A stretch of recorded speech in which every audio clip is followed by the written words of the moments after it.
Olá, queridos alunos e alunas, tudo bem com vocês? Estamos aqui hoje para mais uma videoaula e nesta videoaula vou tratar sobre dois recursos muito importantes que são recurso especial e recurso extraordinário. Apenas quero esclarecer que trato os dois de forma simultânea e na mesma aula, porque entendo que os dois caminham lado a lado e são situações que têm muito a comungar em alguns aspectos e também por serem duas situações excepcionais, previsto inclusive na Constituição da República, a referente ao nosso sistema recursal. Combinados? Então, iremos ver aqui passo a passo os fundamentos mais importantes destes dois recursos e, é claro, estou postando um material de apoio para que vocês possam seguir lá, um compilado da legislação e alguns lembretes importantes que devem ser objeto de estudo nas doutrinas por mim indicadas e também as preferidas por vocês. Combinados? Vamos começar primeiro com o recurso extraordinário. Recurso extraordinário, assim como recurso especial, está previsto na Constituição da República sua hipótese de cabimento.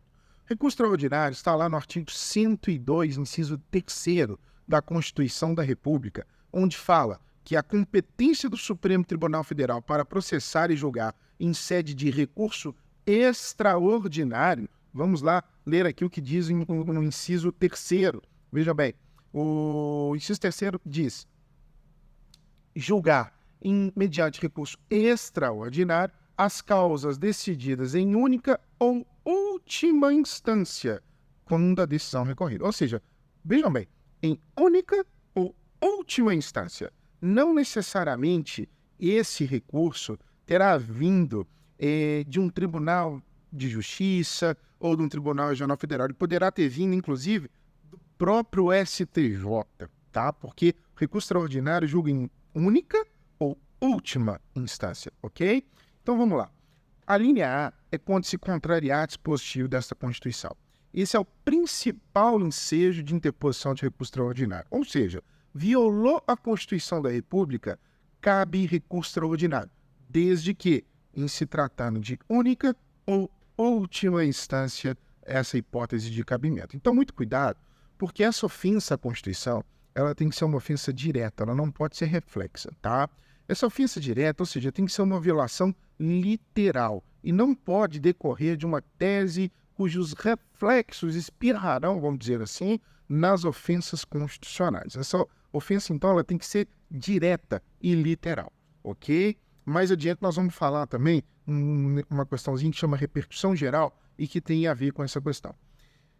Letra B, a linha B, fala que quando declarar a inconstitucionalidade de tratado ou lei federal, ou letra C, julgar válida ato ou lei ou ato de governo local contestado em face da Constituição, e a linha D, julgar válida lei local contestada em face de lei federal.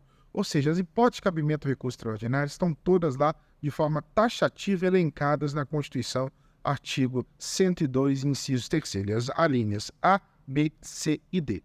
Então, muito importante, sempre que for interpor um recurso extraordinário, tem que indicar lá a hipótese de cabimento, tem que justificar. Se nos outros recursos a hipótese de cabimento é algo muito mais simplório, por exemplo, da sentença cabe apelação pura e simplesmente, no recurso extraordinário isso não é tão simples assim, tá? Tem que se fundamentar a hipótese de cabimento e demonstrar de forma inequívoca que se preencham os requisitos previstos lá na Constituição da República, inciso 3º do artigo 102, combinados? Paralelamente, apenas para a gente aí construir um paralelo, nós temos no artigo 105, inciso 3º, as hipóteses de cabimento, vamos lá, do recurso especial. Quem julgará o recurso especial é o Superior Tribunal de Justiça. Vejam bem, o STJ é que cuida dos recursos especiais. E muda um pouquinho a hipótese de cabimento. Vamos ler o que diz o inciso 3º? Julgar em recurso especial as causas decididas em única ou última instância, vírgula, por quem? Pelos tribunais regionais federais ou pelos tribunais dos estados, distritos federais e território. Ou seja, primeira em única ou última instância, mas das causas decididas por quem? Pelos tribunais regionais federais, pelos tribunais de justiça. Ou seja, o acórdão atacado tem que vir de um TRF ou de um TJ. Essa é a grande diferença para o recurso extraordinário, ok? Então, muita atenção. E esse talvez seja o motivo pelo que, talvez não, é o motivo pelo qual não cabe recurso especial, por exemplo, das decisões das turmas recursais de juizado. Eles não são tribunais regionais federais e tampouco tribunais de justiça. São turmas recursais. Já o recurso extraordinário é cabível contra acordos das turmas dos juizados especiais.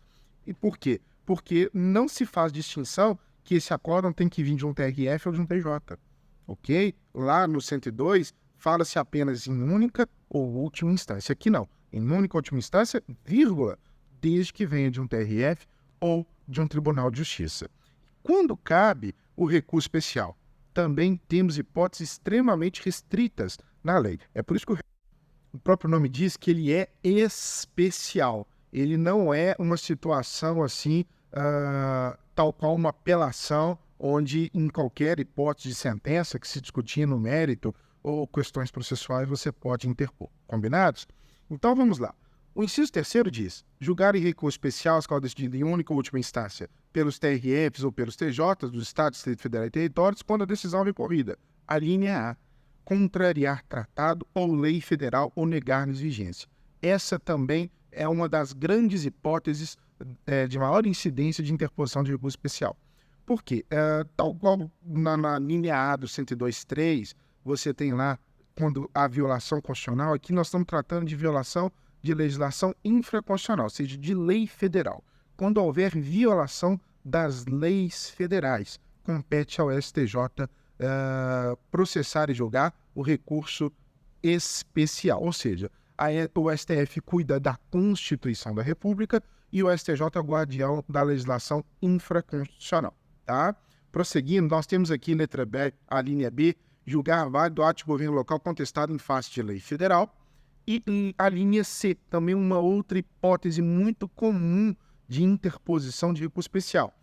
Der à lei federal interpretação divergente da que lhe haja atribuído ao tribunal, ou seja, é a chamada divergência jurisprudencial. Mas veja bem, isso aí tem que ser uma divergência entre tribunais. Não pode ser uma divergência, por exemplo, eu tenho um acordo do TJ, uma divergência com outro acordo do próprio TJ de Minas Gerais, né? Tem que ser uma divergência, por exemplo, entre o Tribunal de Justiça de Minas Gerais e o Tribunal de Justiça do Rio Grande do Sul, ou o Tribunal Regional Federal da Primeira Região, Tribunal Regional Federal da Quarta Região, ou do próprio STJ com algum dos tribunais de justiça. Tem que haver uma divergência jurisprudencial e aí o recurso especial é manejado no intuito de se unificar a jurisprudência. Combinados? Então, ou seja, essa é uma grande incidência. E há aí toda uma sistemática, pois os casos têm que ser, para não dizer idênticos, que é muito difícil ser idêntico, bem parecidos, análogos, vamos dizer assim, né? Não tem que versar sobre a mesma matéria, de direito, principalmente, e a ofensa tem que ser a mesma que está discutida e as conclusões dos tribunais têm que ser divergentes, combinados? Então, essencialmente, tudo aqui parece muito fácil e não há muito mistério mesmo. Agora nós vamos entrar em alguns pormenores desse recurso, que é a grande chave para que nós entendamos a questão do recurso especial extraordinário. Primeiro, eu tenho que dizer para vocês que também há uma previsão lá no Código de Processo Civil. Muito embora a Constituição da República, que trate do cabimento, o artigo 1029 e seguintes do CPC tratam lá do recurso especial e extraordinário, combinados? E vocês vão ver lá que eles são tratados de forma simultânea, paralela. E qual o porquê disso? Porque vamos imaginar a seguinte situação. Nós temos um acordo do Tribunal de Justiça de Minas Gerais, onde, na matéria de direito, há aí uma discussão sobre a violação de uma lei federal e também de um dispositivo da Constituição. Por se tratarem de tribunais distintos, STJ e STF, com competências distintas constitucionalmente uma da outra, vamos nos perguntar, e aí, o que eu faço primeiro? O recurso especial e depois o extraordinário? Eu mando para o STJ, né, que estaria, em tese, numa posição hierárquica diferente do STJ, para que depois fosse para o STF? Não é bem assim. E aí é que dá o grande X dessa questão. Havendo simultaneamente, pelo mesmo acordo, a violação de lei federal e a violação constitucional, ou divergência jurisprudencial no permissivo do 105.3c da Constituição, nós teríamos o caso aí de interposição, vejam bem, simultânea, tanto de recurso especial quanto recurso extraordinário. Aí vocês vão me perguntar, professor, lá nas nossas primeiras aulas a gente viu sobre o princípio da unirrecorribilidade, um recurso por vez. Se uma decisão pode ser atacada por apenas um tipo de recurso. Pois bem, estamos diante aqui de uma exceção a essa regra, pois, em se tratando de tribunais com competências processuais recursais distintas e sendo este um momento processual adequado, você tem que impugnar no mesmo momento, em recursos separados um do outro, tá ok? Recurso especial e recurso extraordinário, porque cada um vai tratar de uma competência de matéria diferente. E se você não o faz, há a questão da preclusão. Você perderá a oportunidade se não o fizer. E tem um detalhe muito importante. O recurso extraordinário, ele não pode ser manejado enquanto não houver a supressão, o exaurimento de todas as instâncias anteriores. Porque, veja bem, a Constituição fala julgar em última instância. Então tem que ter ocorrido o exaurimento de todas as etapas.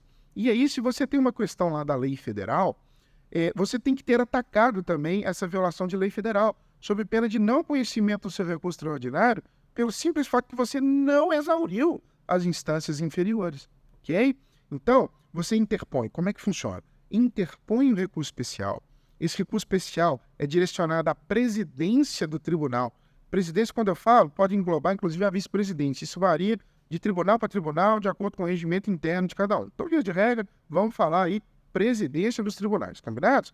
Então, você interpõe esse recurso especial e extraordinário em peças separadas para a presidência do tribunal proferir o acórdão, por exemplo, no caso aqui, o Tribunal de Justiça de Minas Gerais, que irá fazer um primeiro juízo de admissibilidade, fazer esse primeiro juízo de admissibilidade e admitindo o recurso, encaminhará o recurso especial e extraordinário primeiro ao STJ. Após o STJ julgar o especial, será julgado pelo STF. Se a questão não for exaurida ali no STJ, julgará então depois o recurso extraordinário, ok? Então, dá uma boa olhada, pessoal, no que está falando o CPC, que isso está muito claro lá, esse trâmite de processamento. Isso não tem mistério, tá ok? Vocês lendo, vocês vão ter aí, depois dessa explicação, uma noção muito fácil de como se processa o andamento desse recurso especial extraordinário. A única questão que eu tenho que dizer para vocês aqui, de forma complementar, reside aí numa questão que chama pré-questionamento, como nós já vimos, tá? Lá quando estudamos embargos de declaração. O artigo 1025 do CPC mitigou uma questão que antes havia, que era a questão da necessidade do pré-questionamento, ou seja, as matérias têm que ser delimitadas, né? A gente não está aqui falando, mais discutindo em STJ revolvimento de provas, isso é até vedado pela súmula 7 do STJ, nem revolvimento de fatos. Nós estamos delimitando a matéria a essas hipóteses. Houve ofensa à lei federal? Ofensa literal? Houve ofensa literal à Constituição da República? Prestemos atenção que não é um segundo recurso de apelação. É muito diferente. Então, quando a gente fala de pré-questionamento, a gente está apenas delimitando a matéria que será objeto de análise por cada um dos tribunais. Só que o artigo 1025 ele mitigou essa questão, pois considera-se incluído no acórdão aquelas causas omissas desde que você tenha suscitado no embargo de declaração para efeito de pré-questionamento, que nada mais é do que dizer, olha, STJ, eu estou discutindo aqui a incidência ou não desse artigo de lei federal, isso não viola da forma que está o acórdão, não viola se a Constituição de forma literal, se prevaleceu o entendimento do acórdão. Então, ou seja, esse pré-questionamento tão somente a delimitação da matéria e a separação disso, o enfrentamento disso de forma específica no processo, para que o Tribunal Superior, seja o STJ ou o Supremo, possa perceber e atacar tão somente aquele ponto de insurgência, ok? Então, com relação ao recurso extraordinário, ainda há de se dizer na figura da repercussão geral. Não é, em que pese o 102 não fale disso, qualquer violação à Constituição que está apta a subir para o Supremo Tribunal Federal para que se enfrente aí uma violação à Constituição. Essa violação ela tem que ter repercussão geral. O que é isso? O interesse tem que ser de uma coletividade. de todos os jurisdicionados? É óbvio que não, mas de uma parcela significativa. Por exemplo, quando a matéria afeta servidores públicos federais, se aquela questão daquele único servidor for de interesse de toda a categoria dele, por exemplo, está aí claramente verificada a repercussão geral. Isso é para evitar, pessoal, que questões singulares, problemas pessoais, por exemplo, uma briga de condomínio que não tem nada a ver com o interesse coletivo, vá parar no Supremo Tribunal Federal, né? O Supremo tem casos mais importantes para julgar e, repito, o recurso extraordinário não é um outro recurso de apelação. O recurso extraordinário é um recurso excepcional. O próprio nome diz, ele é extraordinário em casos extremos para se julgar aí afrontas diretas à Constituição da República, principalmente, ok? O que eu tinha para falar sobre recurso especial extraordinário, basicamente é isso, para que eu possa guiá-los no estudo da disciplina. Agora, eu vou encarecer aos senhores e às senhoras que deem uma boa lida na disciplina, na doutrina, perdão, sobre recurso especial extraordinário. Nós precisamos que a gente aprofunde nos doutrinadores nesses dois recursos, porque eles têm um processamento um pouco mais complexo e conjunto. Então é necessário que a gente gaste um tempinho a mais aí para guiá-los. Então eu peço que vocês dêem uma lida.